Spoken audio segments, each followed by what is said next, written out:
Hello and welcome to another episode of This, That, and the Other. Today I'm going to be discussing the first job they ever had at Roths Theatres at Tyson's Corner Mall. They were 5 theaters at the time, and they were small. I believe the largest theater's seating capacity was 350, if I'm not mistaken. I could be wrong on that one. But I worked the first time from 1979 to 1984. I worked during 2 different eras, and then from 1988 to 1993. It was like being cast as a sitcom and coming back to the same sitcom and being surrounded by different cast members. From what the research that I did looking through the Washington Post, the opening date seemed to be July 11th, 1975. That seemed to be the first day that the theater was open. When I started there, Mrs. Timmons was running the theater on an interim basis. They were between managers. Previous manager was gone, and it was Mrs. Timmons, and her assistant was Mark Madison. About a week after I started working there, John Rose was brought in as a manager with Kurt Kruger as a co-manager to John. Kurt later on, after the summer, transferred to a theater out in Maryland. I believe he got his own theater, as a matter of fact. And then Maggie was an assistant to John. And then after Maggie left, there was Walter Beller, who was an assistant. And then after that was Ed Stabler. And then Meade Eblin was another assistant to John. He was in charge of the concession stand. A prominent character at the theater was Mr. Whitehouse, an older man in his 70s that he basically ran the theater Monday through Friday all the way until 5 o'clock. He was an interesting man. I worked maintenance for him in the mornings for a couple hours before the theater would open, and sometimes when there was downtime, I'd sit down and talk to him. He'd tell me about what things were like during the 1920s. He's a very interesting man to talk to. I remember a couple of incidents with him. I remember there were 2 stairways that had chains. Basically, if one of the stairways wasn't being used during the day when there wasn't as much business, they would have some plastic chains up. And I remember some kid knocked the chains down one day, and I heard Mr. Whitehouse say, "Fix the chains and leave." And I heard the guy call him an a-hole, and Mr. Whitehouse was like, "What'd you call me?" And then after that was over, I asked Mr. Whitehouse, "Who was it?" And he said, "Some smart ass." And then there was another time where someone tried to go up the wrong way, and Mr. Whitehouse goes up to him and points to the floor and says, "Fix a chain, or down the stairs and around." The guy's like, "I want to know when you're open." He said, "We're open right now." So I mean, he was quite a character. He worked all the way up until he died practically. I believe he worked on that Friday. I believe he died on Sunday morning. He died in his sleep. He was 79 years old. I believe he died in 1986, if I remember correctly.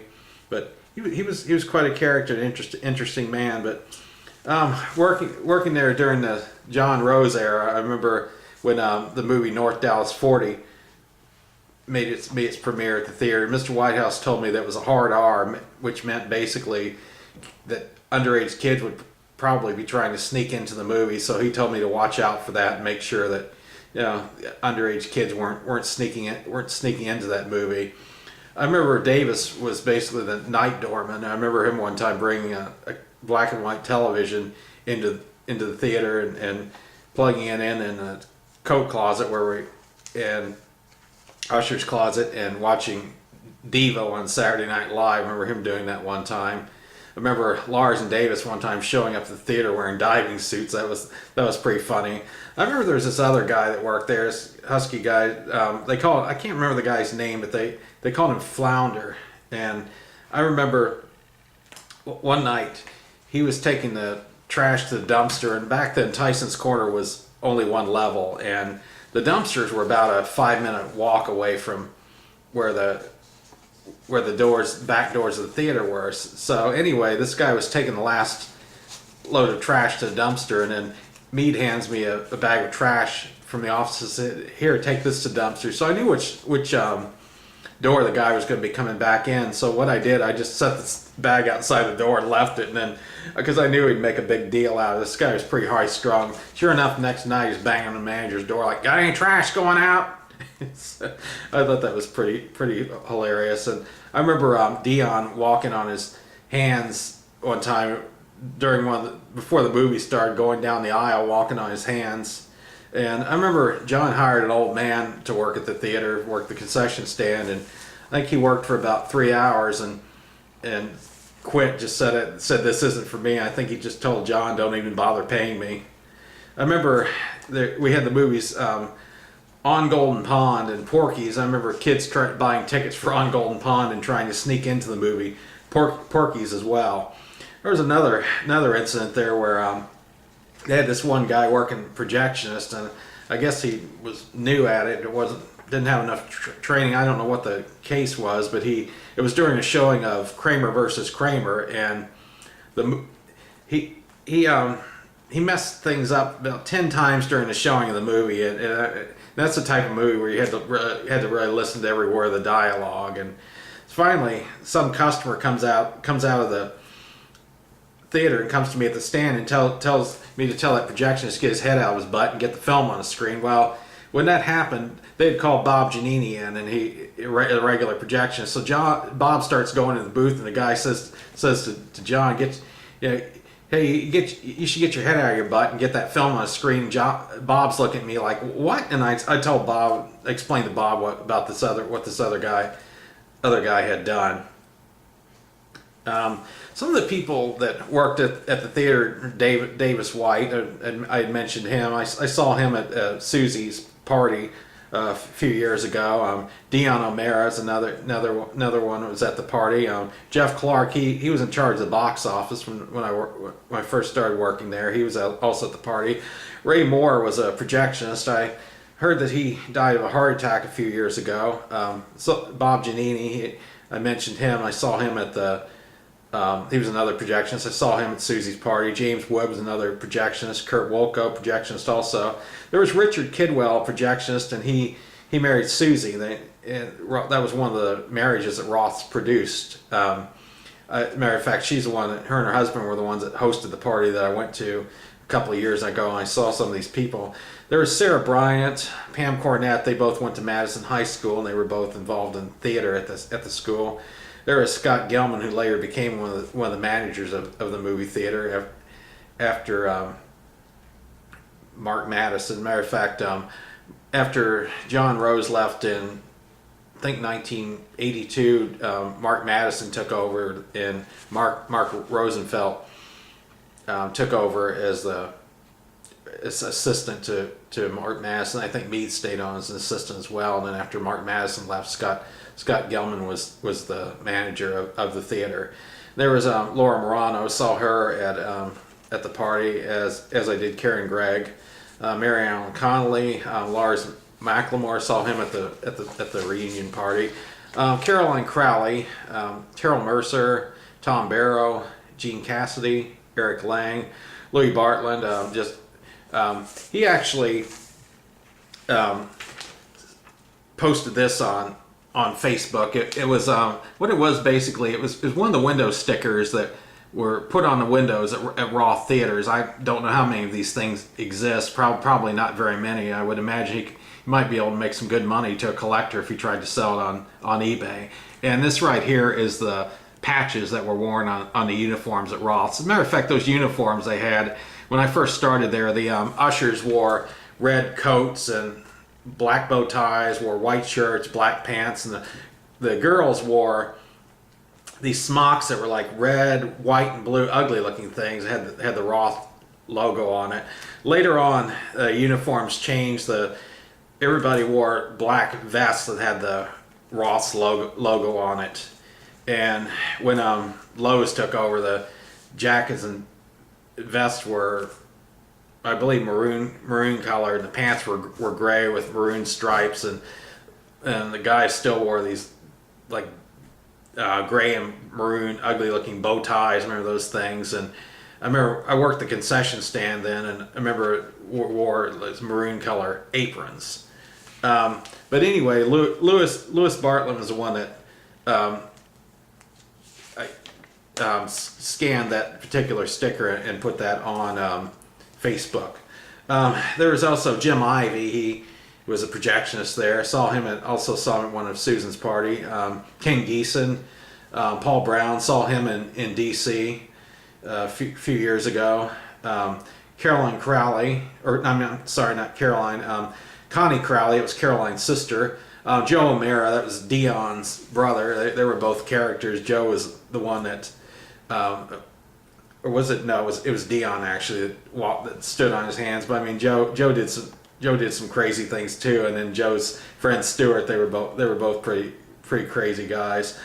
Trey Thomas, he later moved to Hollywood, and I believe he's involved in movie production in some way or another. There was Robin Hartman, and then Robin's sister Laura. I also saw her in D.C. Along with Paul Brown and Cora McManus as well. Cora used to have quite a few pool parties. I remember going to those. Those were fun. There was Jennifer Weber, Paul Donovan, Glenn Blackwell. He later on became a manager of that theater as well. I'll talk about that later on. Scott Brown, that was Paul Brown's brother. He died in a car accident in 1985. There were some Asians that worked there. Khan, Kuhn, Jane Manola, Heather Tith, Min Tai, and then there was Chris Prannell, Dave and Maria Obeid. Dave Obeid was a projectionist there. Maria worked the concession stand. And as a matter of fact, that was another marriage that Roths Theatres produced. There was Kirsten Williamson, Bill Jannard, John Love, Mike Griffin, Julie Clark. She played the guitar. As a matter of fact, her and I one time did a trip over to West Virginia, Harper's Ferry, I believe, and I remember I had a really big car. It was a '74 Chevy Impala. I remember she had enough room to play the guitar while we were driving through the mountains. Pretty cool. She's very good singer. She does singing gigs all over, mostly Hampton area of Virginia Beach area of Virginia, but also does travel to other places from what I've been reading. Sarah Paste, Leslie Marsha, Liz Utz, Min Tran, Bob Bocock, Jennifer Walker, Rosie McTeague, Tom Comey, Linda Canavan, Cindy Cushing, David Weber. He was Jennifer Weber's brother. As a matter of fact, I heard from Glenn that he died of a drug overdose in, I believe, 2000.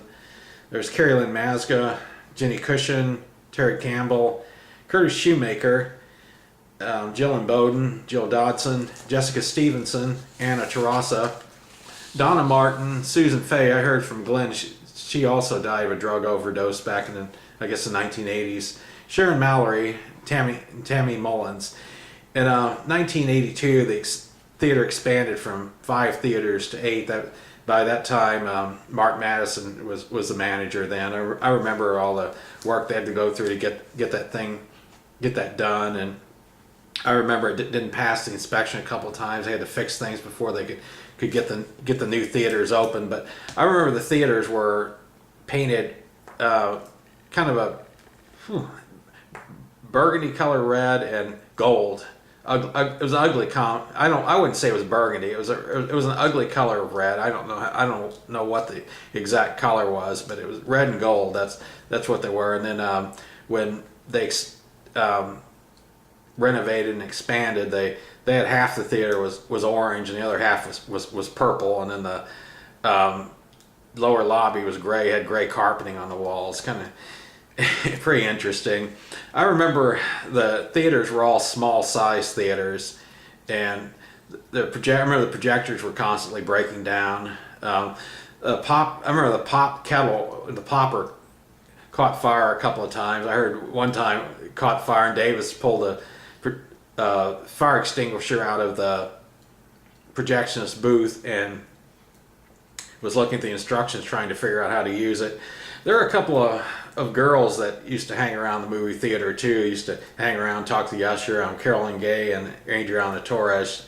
They used to hang around. They liked to talk to Tom Barrow, and they talked to Davis and I as well. They never actually worked at the theater, but they hung around a lot.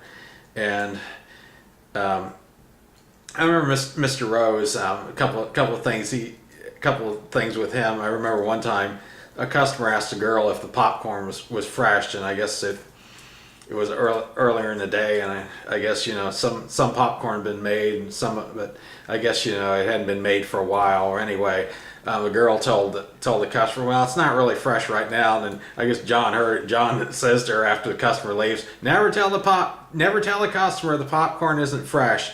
I remember another time when ushers would hang around behind the theater, and just it was a boring, being an usher was a boring job. They would stand in back and watch part of the movie, and John would come up and say, you're paid to work, not to watch the movie. I switched to the concession stand because I was so bored with working usher, and at least behind the concession stand I could find more things to do. Here is the name tag, one of the name tags I wore at Roths Theatres, right here. Try to get a close-up of it. Welcome to Roths Theatres, my name on it. But that was one of the various ones, one of the older ones, as a matter of fact. They had I believe they had a gold one later on. I don't have any of those other name tags, but I thought I would share that one with you. I came back to working at Roths on a part-time basis in 1988. Glenn Blackwell was the manager of that theater, and I think he had asked me about coming back, and I needed some extra money, so I did on a part-time basis. From what I could see from Washington Post article, Roths was sold to Lowe's Theaters on about August 2nd, 1988. That was the date of the article. Glenn Blackwell was a manager when I came back, and there was then Bob Working took over, and then Glenn took it over again. Then there was Melissa Hall, and then Edwin Thompson was the last manager who was there before I finally ended up quitting. I remember Imran Khan was one of the assistants. They had Kerry Johnson as an assistant at one time, and then there was Don Carlson. He had been an older man. He had been a projectionist as well. Some of the people that worked there during that era were Carla Marino, Pam Rikers, Ingrid Sterling, Rebecca Leonard. Those three were, I believe, cheerleaders at McLean High School, if I'm not mistaken. There was Vanessa Rodriguez, that was their friend as well. There was Kelly Derrick. There was a guy named Barry. That guy was a character, worked behind the concession stand. He fell inside the popcorn popper during a rush one time. I never knew that could happen, but it did. And then there was a projectionist, Jim Tolson. During that second era, I really don't remember as many names, but there was Ron, and he had a brother named Don, twin brother. I remember Ron used to check the concession stands, make sure people cleaned the concession stands correctly, and used to get on people's nerves when he'd tell them, you're going to have to clean this over. And I remember rules had changed too when I had come back to working at that theater. That you couldn't ask the customer if they wanted butter on the popcorn anymore. You had to say, when they say I want a medium popcorn, you just have to say plain, because the stuff technically was not butter. I think it was soybean oil or whatever that stuff was. I've heard various versions of what it was, but anyway. From what I understand, Lowe's had lost a lawsuit to somebody that sued them over it not actually being butter. Later on, Sony acquired Lowe's, and from what I could see from the the Washington Post, this last day of business seemed to be June 11th, 1988. As a matter of fact, it was right after the movie Titanic had just come out, and they had that movie, but I don't know, for some reason they decided to close. When I came back to working there, attendance was on the decline. When I worked there before, whenever I would work a night on the concession stand, I always had a partner with me. When I came back in '88, I worked, if it was a school night, a weeknight, I worked the concession stand by myself, and I had to clean everything by myself and everything. The only night I'd have a partner would be on Friday nights, Saturday nights, Sunday during the day, and then Sunday nights business would go down, and I would be by myself. But it was an enjoyable experience working there. But from what Jim Tolson was telling me, the theater business declined. It got to the point where when Sony ran the theater, they were having ushers running the projectors. It just, things just really went more and more downhill throughout the years. Here's a photograph I took about a year ago at Tyson's Corner of what it looks like now, where the theater used to be. Let's see here. Right here where I have my finger is where the theater was. These are vacant spaces, and then there's a business there. The theater was part of that too, but it's gone now. Tyson's Corner looks entirely different from what it looked like when I worked there. It's bigger. It has a big AMC theater there now. But I really had some fun times working at Tyson's Corner at Roths Tyson's 5/8 theaters. I'm hoping on future shows I'd like to get some people I worked with at Roths that would like to actually get on the show with me to share the various memories of working there. Anybody that's interested, just send me a message on my Facebook page, and because I have quite a few Facebook friends that worked at Roths Theatres. Just send me a message on my page. Let me know, and I can work something out. All I have to do, I can meet the person somewhere, and I just do it with my camcorder. I'll download it to YouTube from home. But just thought I would. This was requested by a few people that I would share Roths memories, and I'm sure I left out a lot of names. I had to go by what I could remember, names I could remember, and photographs of people at parties and stuff that I had. So I mean, I apologize if I left out anybody's name. It was not intentional. It's just not remembering. And then the second era was memory. I have even less memories because at that time I was doing two jobs. My full-time job was in Dale City, and I was going all the way to Tyson's Corner for the second job. That's back when I lived in Vienna. So I mean, I was pretty dead tired when I would be working at that theater later at night in the concession stand. John used to tell me that he thought the concession stand was the most strenuous job out of the three, between the ushers, the concession, and the box office. He thought it was the hardest position to work a double shift. But during that second era, I worked double shifts like on Sundays because I was off from my other job, and then every other Saturday when I was off from the other job. So I mean, it didn't really bother me to do it. It's ushering, basically it was just basically keeping the theater clean, the theaters, keeping the lobby clean, more physical. Box office was more mental. You had to deal with money. Concession stand was a combination of being physical and mental, because you had to keep the stand clean it and everything. But that you're also responsible for money and inventory. So working the stand was a combination of the two, and that's where the theater made its money. But that's about all I have to say right now about the various memories of Roths. I hope people, especially that work there, that I worked with, enjoy what I put together. And I want to thank you for watching.